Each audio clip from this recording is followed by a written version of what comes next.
નમસ્તે, આર્ય કચોટ, નગર મંત્રી જુનાગઢ, અખિલ ભારતીય વિદ્યાર્થી પરિષદ.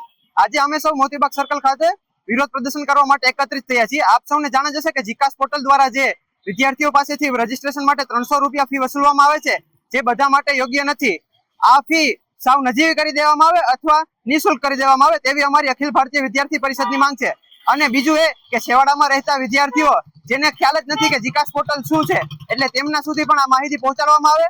અને બીજી એક અગત્યની બાબત એ છે કે જીકાસ પોર્ટલમાં માત્ર ગવર્મેન્ટ યુનિવર્સિટીઓનો જ સમાવેશ કરવામાં આવે છે. અમારી એવી માંગ છે કે જીકાસ પોર્ટલમાં બધી ગુજરાતની પ્રાઇવેટ યુનિવર્સિટીનો પણ સમાવેશ કરવામાં આવે. જો આ સમાવેશ કરવામાં ના આવે તો જીકાસ પોર્ટલને બેન કરો તેવી અમારી અખિલ ભારતીય વિદ્યાર્થી પરિષદ દ્વારા માંગ છે. અને અમારી માંગને જો લેવામાં નહીં આવે તો અમે આગામી સમયમાં વિરોધ પ્રદર્શન કરશું અને બહુ મોટા પાયે આંદોલન કરશું તેવી અમારી યોજના છે. આજે અમે જીકાસ પોર્ટલ માટે મોતીબાગ સર્કલ ખાતે સૌ બધા વિરોધ પ્રદર્શન કરવા માટે ભેગા થયા છે, જેમાં અમે બધાએ સૂત્રોચ્ચાર કર્યો અને રોડ પર બેસીને રામધૂન બોલાવી.